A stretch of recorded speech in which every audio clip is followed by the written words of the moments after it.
guys, so before we get into the video, I just wanted to say don't forget to hit that subscribe button and turn on those post notifications so that you get notified every time we post a new video, and give this video a big thumbs up. Our goal is to reach 1,000 subscribers on YouTube so that you guys can get better and more content.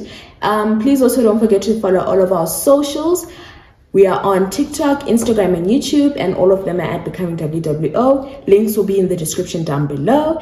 But as for now, I hope you guys enjoy the video.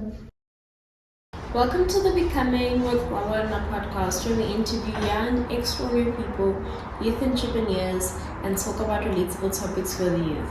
I'm your host, Wawa. And I'm your host, Ona. And today we're joined by Ora. Welcome to the show, Ora. So, Ora, please introduce yourself to the viewers. So, hello, my name is Oratilwe and I'm a Superbike racer. Can you please explain what a Superbike racer is? So, a Superbike racer is someone who races on 2 wheels rather than a car on 4 wheels. Superbiking is more complicated rather than racing a car because of electronics and other things like that. So we have these on-road and off-road racing, right? What is the difference between the two, and which one do you do? The difference between on-road and off-road is first there's tires, then the biking, the framing of bikes. It's a lot more different than super bikes. With dirt bikes, off-road bikes, they are built not to be that aerodynamic because there's not a lot of speed. It's all about trying to get grip because it's obviously off-road. You're riding on dirt, it's not going to be grippy. Rather than super bikes, where you have fairings and the framing is different, the engine sizes, everything is different. The tires, where the super bikes have to be a lot more aerodynamic. Yeah. Would you say riding a bike, I don't know, it's kind of similar to riding a bicycle because you need that type of balance in a way? Yeah, it is kind of similar to a bicycle. You do need balance as well. But the difference is that on a bicycle, you don't get as much speed as when you do on a bike. So then on a bike, it's a lot easier to balance once you have speed. Yeah. So we have watched your other interviews, and you heard that your father inspired you to become a racer. What is it about racing that stood out to you? It was the machinery that they used. It was so fascinating, the sounds that the bikes made, just everything, the vibe that I got as well. It was very nice. So you want to become an international racer, right? Yeah. So what are the advantages and disadvantages you would say of being one? Being an international racer, I'd say the disadvantages would be money, because it's very hard to make money, especially because motorsport is not a big sport in South Africa, so it's not easy. The government doesn't really put money into the sport, so it's really hard to get money. But the advantages is that you get a lot of exposure, and that gives you sponsors, which means then you won't have to spend as much money as well. Could you please explain to us your whole biking journey? When did it start and where you are right now? So it started when I was 4 years old.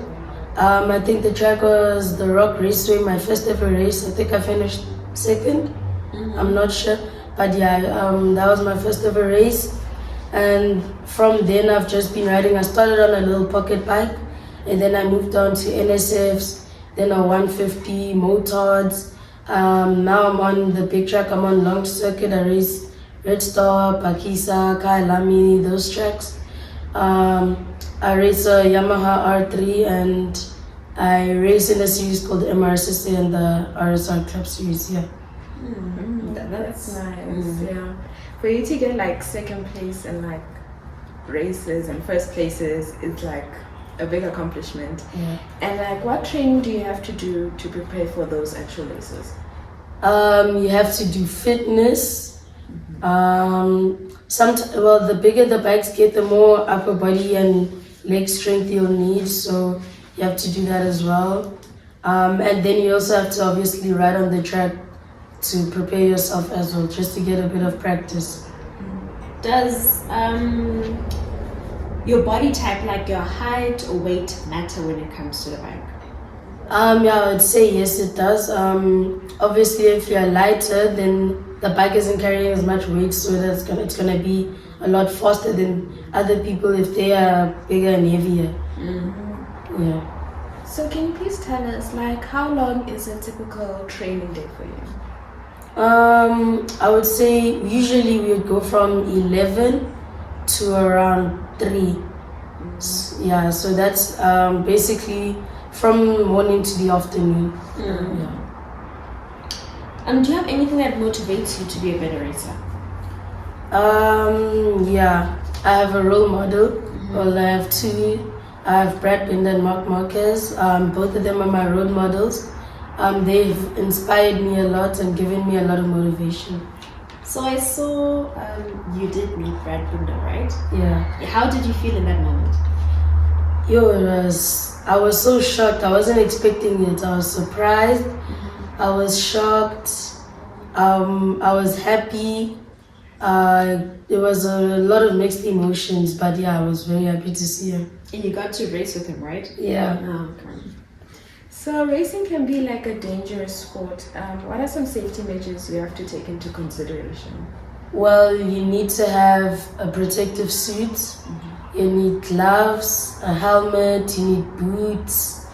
Also on your bike, you need, at the track they'll usually do safety, check safety like brakes, make sure that's working, the engine's fine, and yeah, they'll just make sure that everything else is working on the bike just to make sure you're safe.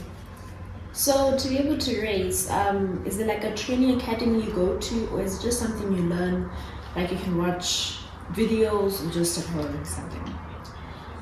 You could go to a training academy, or you could just get your own bike and start going to the track and obviously start learning.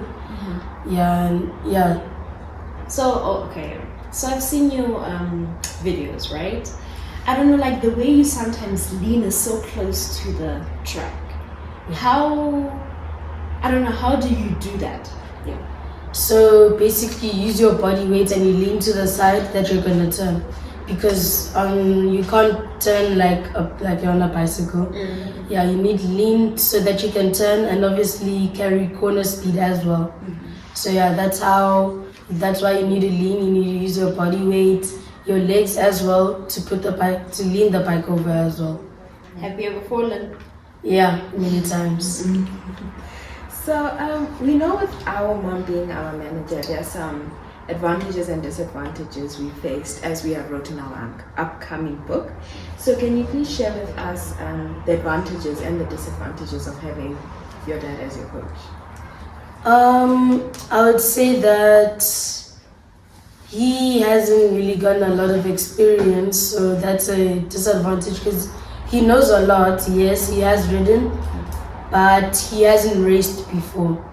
Yeah, he usually would go to the track just to ride for fun. He hasn't raced really before, so then I would say those are the disadvantages. But then it was an advantage for when I was starting because he was obviously teaching me. At least I got to start going, and I got better as I went. And then after that, he got here to get me a real coach. So when you were starting, right?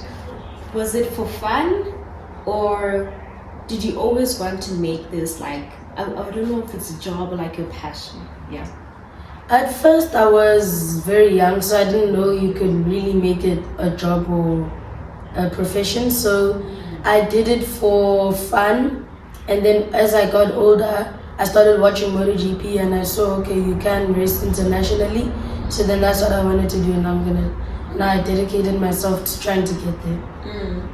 Have you ever been injured to the point where like you start rethinking, do I really want to carry on with racing? No, I have gotten injured very badly. I've broken my collarbone twice, but then it didn't really stop me. You still have the motivation to carry on. Yeah, never rethink anything. So as a teenager, right? Do you have any other activities you do besides racing? Yeah, I used to do soccer as well, but now I moved on to hockey. Oh, okay. Yeah.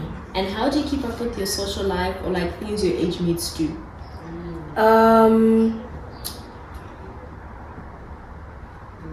How do I keep up with what they do? Yes, like are you still part of doing things like that, or is your schedule packed with just racing and practicing? No, it's not really that packed. Sometimes we take weekends off. If we had a race, we take a weekend off before we start practicing again. So yeah, I would have time to do what me and my friends would do, and we have time to plan maybe a meetup or yeah. So was your family and like also extended family like very supportive of your career choice in a way of racing? Yeah, my dad was very supportive. At first, my mom was a bit hesitant because it was a very dangerous sport, but she got used to it, and now she's very supportive. She's my cheerleader as well. So yeah. So I want to understand, like at the age of 4, right? You know, there's those kiddie plastic bikes, right? Yeah. So what did you start with? Like, did you actually start with a proper electric bike at 4 years old? Yeah, no, not an electric bike. It was an engine, but it was 50 cc's. I think it was around 3 horsepower. Yeah, around 2-3 horsepower, somewhere around there. I did start. Well, first I had to balance myself on the bicycle before I started moving onto the bike. Yeah. So what would you say to young people in Africa who want to become racers but don't have access to the resources for the sport? I would say just get motivation.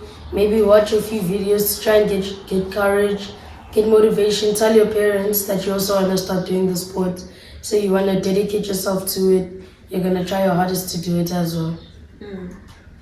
So after, so we can see the medals and all the awards you've won, right? Yeah. After how long practicing did you actually start getting the recognition? After I started racing, how long did it take to get recognized? I would say 2 years before I started getting recognized, because that's when obviously I was starting to get faster, I was learning more, and yeah. Do you remember your first award? Yeah, I came second place at my first ever race at the Rock Racing. No. Yeah. That's really amazing. Yeah. And are these just like awards you get every month each year? Yeah, around every month, yeah. Okay. So we hear you're trying to raise some funds so that you can do more biking or go overseas. Yeah. Can you please tell the viewers where they can help support you, and please tell them why do you want to raise these funds? Okay. So then I started a fundraiser called Backup Buddy. It's on Backup Buddy. I'm trying to donate. My goal is 100K. So then I'm trying to get to 100K so I can buy a new bike and get more competitive, so that I can obviously get more exposure. Hopefully sponsorships can also come in. That's what we really want, sponsorship. It will really save us a lot of money, and it will help me a lot. And I really just want sponsors to approach me, and really even R1 will help me a lot. Donate R1 and that's fine. I really do think that this year a lot of sponsorships and people will come out and help you. So as Becomingwwo Podcast, we're going to donate R1,000 towards your raising funds. So yes. Thank you. So what is the website or the app called again? Backup Buddy. So do you just go on there and then we'll find your, like, what are the steps you have to do to? I do have a link on Instagram and on my Facebook, so you can go there and press the link. It'll take you directly to the website, and you can donate from there. Okay. Thank you. Thank you so much for joining us today, Ora, on the Becomingwwo podcast. And thank you to the viewers for watching this interesting interview with Ora. We will be back next week with another inspiring video. Until then, keep working hard on becoming your future self and keep up with us by following us on Instagram at Becomingwwo. Don't forget to like, subscribe, and comment any ideas you'd like to see on the show. Don't forget to go support Ora, and let's make his dream come true. But as for now, it's a bye from us. Bye. All night, say it. I want all night. I want all night. Say it. I want all night.